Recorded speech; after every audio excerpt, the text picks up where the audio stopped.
Do you remember that day she was born? Indelibly in my mind. Yes. It was not that day, it was early the next morning that we were told.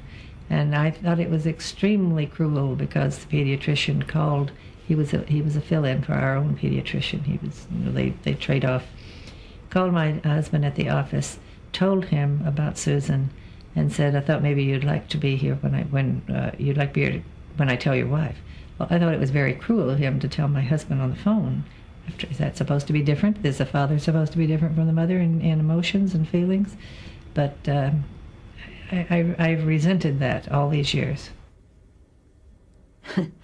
I was in St. Mary's Hospital, and when they brought Anne into me, and they told me I couldn't nurse her, but they didn't tell me really why, and I had some suspicions that she looked strange. Then the pediatrician came in. I think he came in 3 times one day, and he sat and talked to me, and then he'd get up and go out. And then he'd sit and talk to me and go out, but he never said anything. Finally, the obstetrician called me and said, "Had your pediatrician talked to you about Anne?" And I said, "No." So he told me. About 2 weeks after he was born, everybody kept telling me how wonderful he was, and I thought so too. 2 weeks after he was born was Mother's Day, and we had a party at our house, and lots of friends over, and the doctor who had delivered Ned phoned me and said, "Happy Mother's Day," and I thanked him, and I was so thrilled. That was on a Sunday. The next morning, Monday, the same doctor called my husband at his office and said, "Your son is mentally retarded."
He said, "Well, Mother, she may never make Phi Beta Kappa, but that'll bother you much more than it will bother her."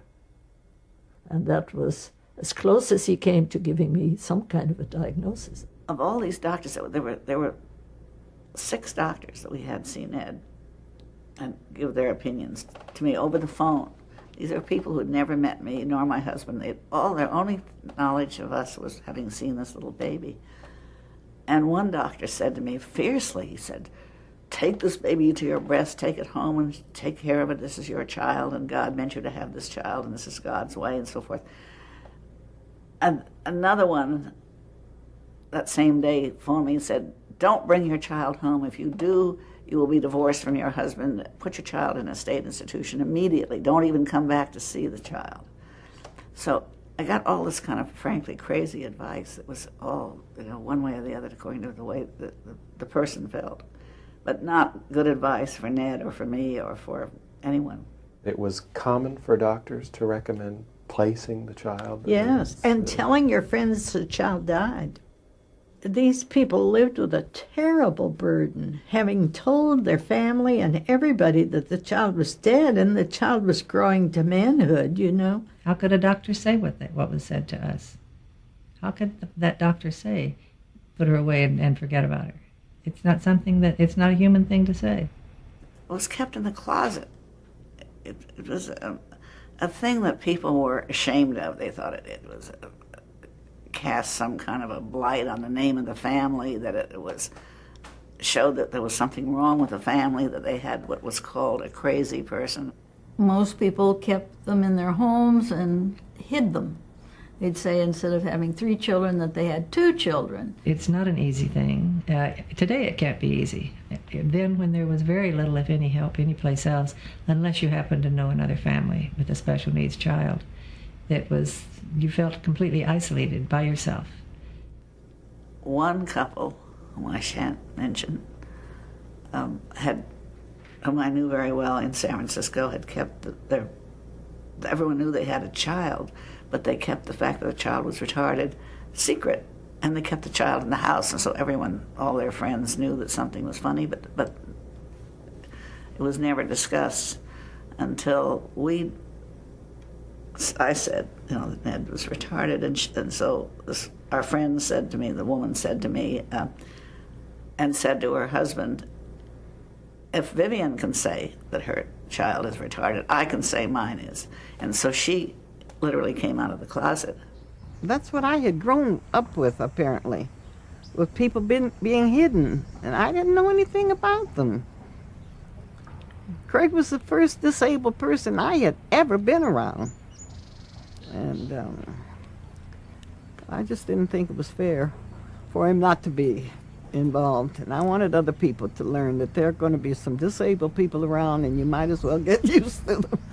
People who were kind of our inspiration was that small group of women, Vivian Walters, Margaret Connolly, you mentioned a couple Pat Dunbar. Pat Dunbar, and there was another one. And they, one of those got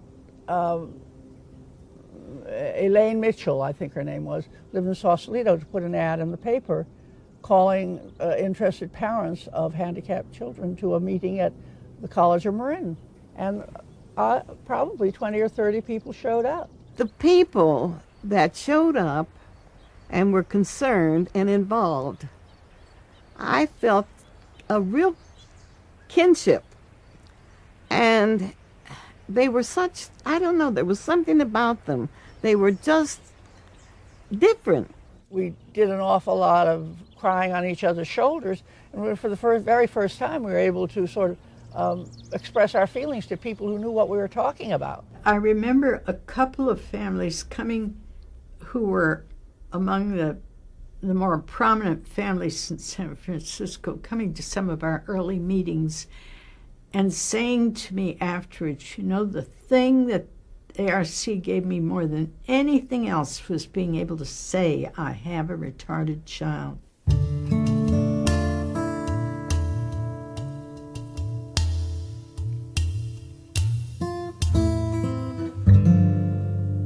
For a parent of a retarded child, there were only 2 options. One, you kept the child home and dealt with the child as best you could, or 2, you would institutionalize the child. There was nothing in between. And as a practical matter, that pretty well meant that you institutionalized your child. To get into the Sonoma State Hospital, in the early days, it was really like getting admitted into prison. You were committed, and that means a legal step in the law with an attorney and a judge slapping the gavel and say, yes, you are eligible for Sonoma State Hospital, and you are now hereby committed under the laws of the state of California in perpetuity unless you are cured. Now, I'm not... And there's no cure for mental retardation. Right. But my first impression came when I was taking a class at San Francisco State and met a woman who said, shall I show you some of the wards? And instead of having lunch, we went and saw 2 places. One cottage had little girls, mostly little girls with Down syndrome. And my daughter Barbara doesn't have Down syndrome, but She was at home being tucked into bed, surrounded by her dolls and stuffed animals, and read to by her daddy. And there were these little kids who, when I came in, just sort of clustered around me, wanted to hug me, wanted to touch me, said, "Mama, Mama, Mama, Mama." And I guess that was in '59, actually, when I was going to school at San Francisco State, that I made up my mind that that was never going to happen to my daughter. Ed was born in Los Angeles. I came to back home to San Francisco the next year, and then I joined the San Francisco ARC and began to work there. And for some strange reason, I decided I wanted to be chairman of the hospital committee. We had no hospital committee, so we made a one-woman hospital committee, and that's how I began, by going to the most local of state hospitals, local to San Francisco, and that is Sonoma State Hospital, where I was detained by the superintendent, whose name was Nelson. Dr. Nelson said to me in our first meeting, "Mrs. Walter, you'll be pleased to know that we keep our floors so clean that our patients can eat off the floors." And I said, "That's what we don't want, Dr. Nelson. We want them sitting at tables and chairs and eating with forks, spoons, knives, if possible." "Oh," he said. So we started off on that tact. There is a way to get from where you are to where you want to go if you just don't follow the rules and use your imagination. We ended it in a couple of ways. One is to shame the society for treating people worse than animals. That's one way, and you do that at several levels. You embarrass the governor, and you needle your own legislators, and you embarrass your officials. I talked to this young reporter from the Orange County Register, and he wanted to see Fairview. He had never seen a state hospital. So we went in when they weren't prepared for us and couldn't cajole us with cups of coffee and sitting around the superintendent's office. The superintendent wasn't there, of course, at night. And we just knocked on the doors, and over the protests of some people who were the caretakers, we went in. We found terrible conditions. We found filth in the living quarters of people. People were unbathed, poorly fed, not given any chance to progress or to develop skills of any kind. It shocked this young man. He had never seen anything like this before, and I hadn't seen it before, of course, and was dismayed and disgusted, but it was good for me to see it through the eyes of someone who hadn't seen it before and who was able to write about it. That was the important thing, that he could write about it and did, and that his paper let him write it. There were big newspaper stories about unconscionable conditions in California state hospitals. And if you're a governor responsible for those hospitals, you got to do something.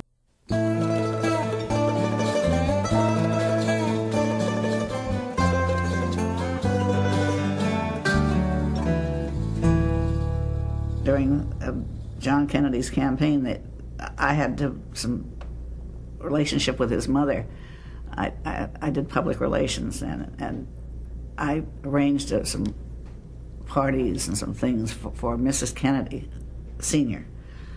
And she wouldn't mention that she had a retarded daughter. I talked to her about it privately, and I don't think she liked it, but she didn't mention it. And it wasn't until after he was elected that they came out with the fact that Rosemary, one of their daughters, had mental retardation. I don't know whether Mother would want me to say this or not, but anyway, she wasn't real happy with the fact that we had a disabled person in our family.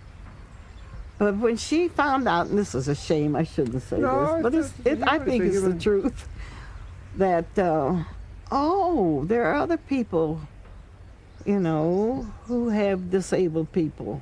And among them were the Kennedys. And I think it was almost all right for us to have Craig. He made a huge difference in terms of giving hope, I think, to families, because now, with the President of the United States leading the drive and saying we've got to do something about mental retardation, it's a disgrace to have over 7 million people in this country living here without any kind of services, federal, state, or private. Hearings begin in the Senate this week on our bills to combat mental illness and mental retardation.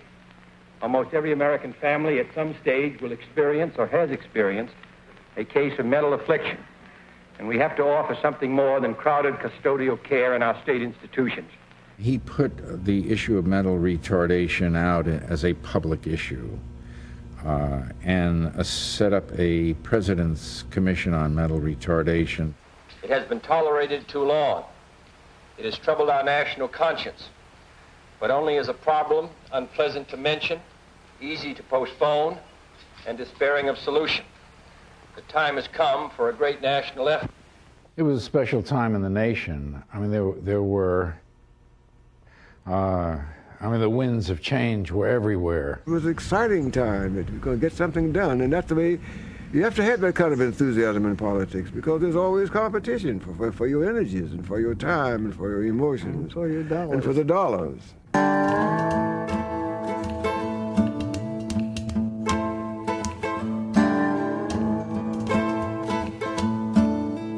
I wasn't terribly impressed with Art the first meeting.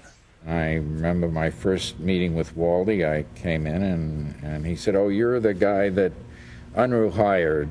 And I wasn't consulted as to whether he should be hired. I said, "Well, I work for you, Mr. Waldy." And I wasn't part of the process in selecting him, which is somewhat the way Jess operated often. And he said, set up a hearing. And I said, well, on what?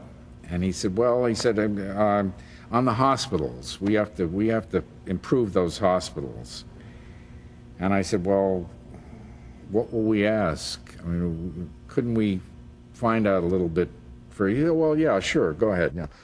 He thought that we should take a look at the entire mental health programs in California, particularly institutions. That's when we did the questionnaire to the hospitals. The hospitals were shocked when they got this questionnaire from the committee. I mean, asking all these questions and all sorts of issues.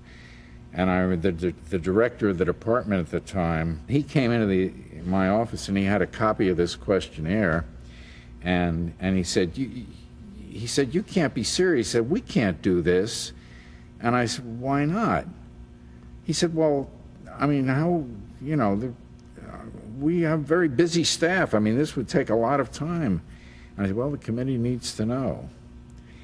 And the committee, of course, was a subcommittee of Ways and Means, and Ways and Means control the budget. And so there was a lot of power.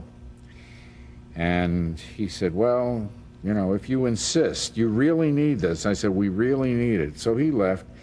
And then I began to get packages from each of the hospitals, pounds of every rule and regulation and piece of paper that they had ever generated. I mean, I had stacks of stuff from the hospitals, 6 feet high, piled up, and I figured, well, that they probably decided that we'll show them, we'll choke him with this stuff, and so I sat up, I read everything.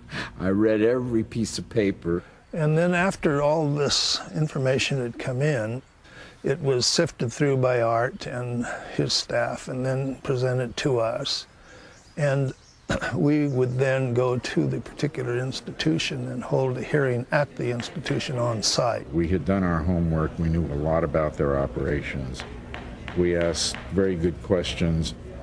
It was apparent that the State Department of Mental Health was not running those hospitals, had very little influence with those hospitals. They were separate fiefdoms, and they each had their own way of doing things. So depending on which hospital you went to, you might or might not get education service. You might or might not get dysentery. So I think that was a very instructive hearing, and we also had testimony from parents who talked about their desires for an alternative system. We're here to speak for justice and humanity, for the legal and moral rights of 500,000 citizens of the state of California who, through no fault nor choice of their own, are mentally retarded. Among the most pathetic of this deprived group are almost 13,000 who are eking out a bare existence in our state hospitals. I'm getting mad. Vivian Walter testified and gave the parent perspective, and she was very articulate, very brilliant. She was beautiful, brilliant, and articulate. In a recent issue of a national magazine, Mrs. Eunice Shriver wrote, "Even today, many retarded are shut away, child and adult, in squalid institutions to waste their lives, staring blankly at the emptiness around them. I have seen sights that will haunt me all my life. If I had not seen them myself, I would never have believed that such conditions could exist in modern America, within sight of skyscrapers, suburbia, and freeways glittering with cars. I recall institutions in wealthy states where adults and children existed in crowded, bleak, foul-smelling, barrack-like wards, their unwashed clothes and blankets and rags." So wrote Mrs. Shriver. What was needed was the creation of a system, multidisciplinary, that, involved all of the psychological services, educational services, and so on that would be required. You needed access to all of that, and you needed it delivered in a way that was affordable. So that was what, that was the alternative system that had to be created. All these services were available in the state hospital. See, in the state hospital, you brought all of these disciplines together under one roof, and then, of course, the problem was, in order to get those services, everybody had to go into the state hospital. Now we were talking about providing those and more and different kinds of services out in the community, and somehow or other organizing it into some sort of a reasonable system so that people could navigate and get what they needed. The regional center, in my mind, there was a place where we could get counseling, not just the children and the young people and later the adults. It was from cradle to grave, but the parents. Do you ever feel you were alone in a place where there were other people, but you didn't, either because of your color or your mode or whatever, you didn't fit in? And so life seemed very narrow and lonely and hard to cope. And as soon as you got the feeling that there were other people in the same problem, why, it was much easier. I have a friendship with the Zenith Young, had the friendship before we knew about each other's children. And she told me about something that was going to happen, and she took me along with her to a couple of things that were happening in our geographic area, and that turned into being the Regional Center system. A group of professionals sitting in clinic, focusing their attention on one child, one family, and its needs in the community. A fixed point where a retarded individual and his family are helped to find the services they need. The real radical thing about it was that we could sit down with people and analyze, along with their family, what it was they really needed to cope with life. And we could then go out and buy whatever those things were. Respite care being one of the major things that would help a family to cope. Nobody had ever approached it that way. They tested individuals, and if they had a certain IQ, they went to Sonoma, and if they had another IQ, they went to the public schools. The state was spending the money in a state hospital, in a huge wards and all that kind of a thing, and saying you belong in X, and you belong in Y, and you belong in Z. We were proposing, and we proposed and did, to take that same money. And what we used to say, the money goes with the person. Do you remember? The money is, we put it in a little bundle and we tie it around the person's neck. That's what we said at the beginning. That's Gunnar Dibwad. And so the money would go with the person instead of going to the hospital. And the person would then buy rehab or buy education, buy whatever that person needed. With the beginning of the Regional Center system, there was hope for the first time. It was all right to keep your child. it was acceptable to start fighting for the things that that child needed. By these regional pilot centers, we were seeking to prove that the infrastructure could develop, that the accessibility to other opportunities and alternatives was out there or could be developed out there. We were sort of clearing away new paths to get the work done, and get what we needed, and they didn't exist, so we had to work on it so that it did exist. In that first year, they saw some 400 or 500 families who were on the waiting list at the state hospital, and only 25 or 30 got actually referred on to the state hospital, and they found suitable alternatives for all the rest. So, boom, that was it. That was the ball game. And the point was proven. You could do it. And you could do it at a reasonable cost, no more than state hospital placement. You could avoid the cost of building all those additional beds, and you could do it to the satisfaction of the families. The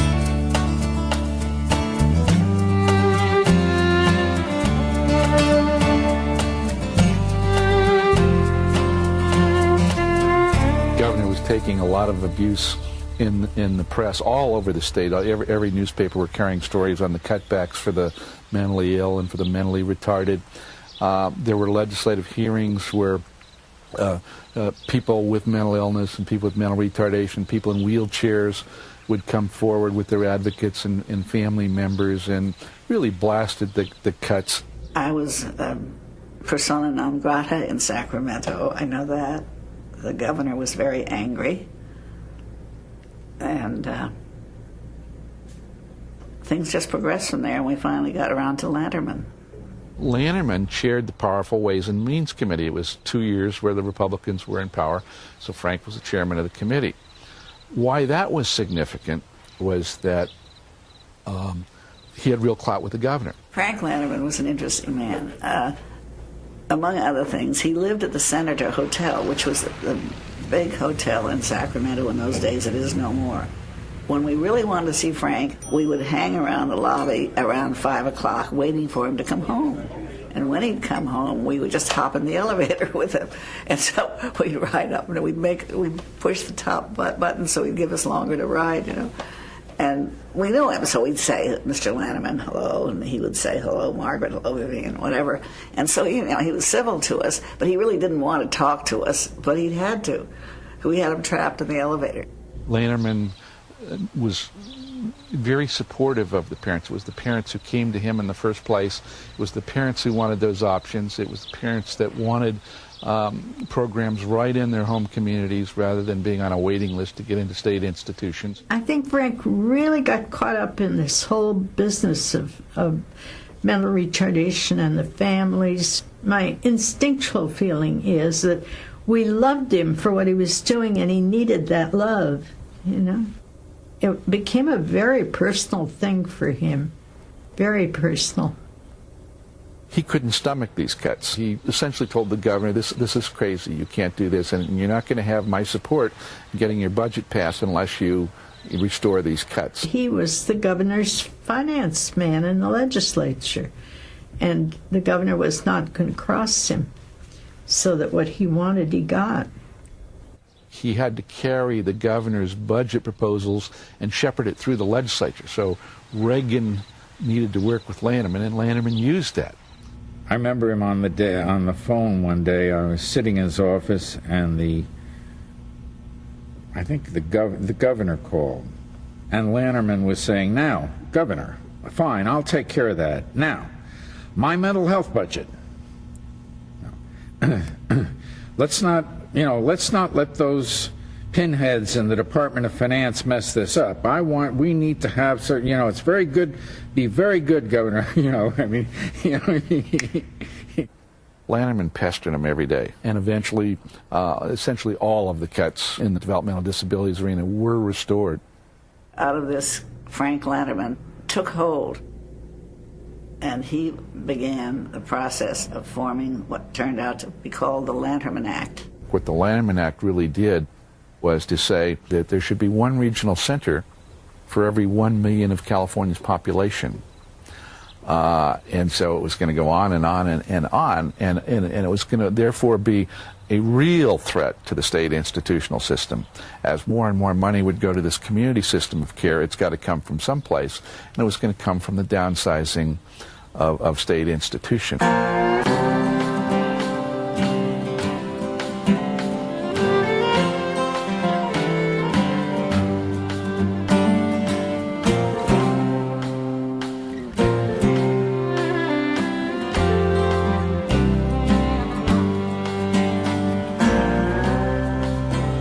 I'm here in the community, I like it. Everybody said to me, oh, if you move out, you're gonna get stuck. You're gonna get stuck. You're gonna get stuck. I'm not stuck.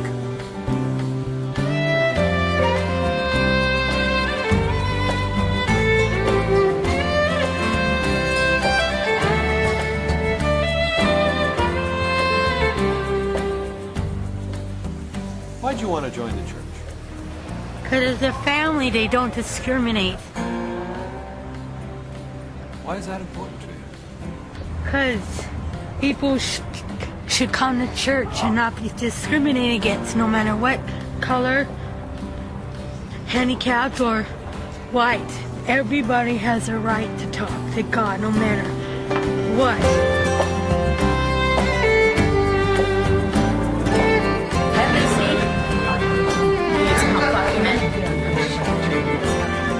Hi, JD. All right.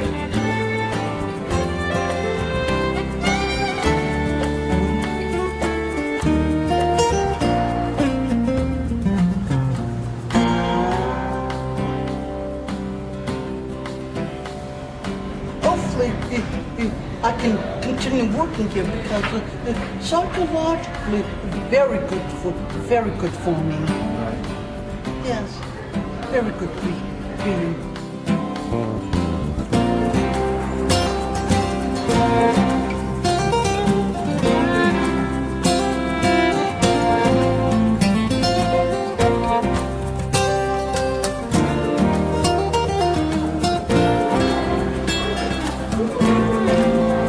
This place is the most wonderful place to come to, and we have, I mean, it's a nice place. I mean, I wouldn't want to go nowhere else.